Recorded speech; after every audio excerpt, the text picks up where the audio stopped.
Beneath a calm sky, the Star Kingdom slept. The light of 1,000 stars shimmered over the palace towers, but a strange, deep silence was spreading through the halls, a silence that even magic couldn't explain. Cinderella walked through the magnificent Hall of Stars, her gown reflecting the pale glow of constellations carved into the glass. Before her, the crown of harmony floated, its surface cracked, but still emitting a faint, pulsing light. She could feel something stirring within it. Not peace, but a chilling warning.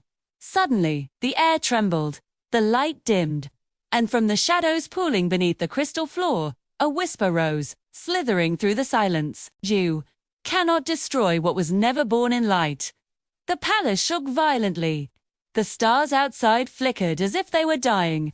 In a mirror, Cinderella's reflection darkened, and her eyes met another's, a pair of haunting violet eyes staring back.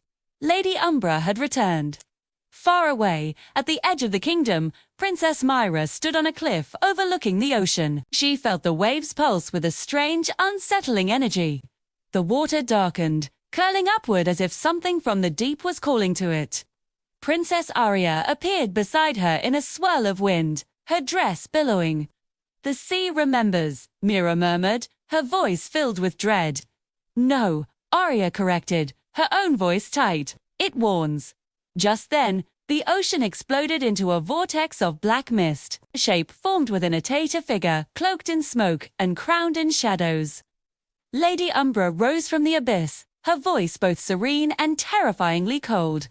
"Every star casts a shadow," she declared, her words echoing across the waves. "And you, Cinderella, made me eternal." Back in the palace, the bells of starlight rang out in alarm. Stow, the star guardian, appeared at Cinderella's side, his sword of light glowing with renewed intensity. "She's returned," he said, his jaw set. Cinderella nodded, her gaze firm. "Yes," she answered softly, "and this time we end the darkness for good."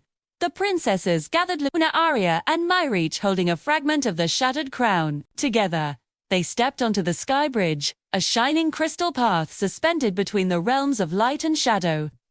The fairy godmother's image appeared within the starlight, faint but steady. "Umbra feeds on doubt," she warned them. "If your hearts falter, she will grow stronger." As if summoned by the warning, the air around them shifted, the shadows writhed and moved. Lady Umbra emerged once more, her laughter echoing through the sky. "Your courage is nothing but borrowed light," she sneered. "Let me show you what real truth feels like." The sky bridge rippled like water, and the princesses fell to their knees as visions swirled around them, manifestations of their deepest fears. Cinderella saw herself as she once was, a servant girl covered in ashes, forgotten and powerless. Lady Umbra stepped forward, her hand reaching out. "This is who you truly are," she whispered, her voice dripping with poison.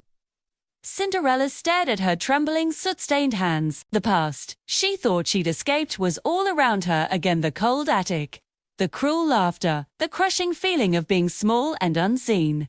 She closed her eyes. "I remember her," she said, her voice quiet but strong, "and I love her. Because even ashes can shine." The illusion shattered into 1,000 points of light. Umbra stumbled back, her shadows faltering in surprise. Myra raised her hands, summoning glowing waves of oceanic power. Aria called upon the winds of dawn, which swirled with brilliant energy. Luna spread her arms, casting rays of pure sunlight that pierced the darkness. Cinderella stepped forward, the magical mark on her hand burning like a small, defiant star. The four princesses joined hands, and their lights intertwined, gold, silver, blue, and pink, creating a dazzling braid of power.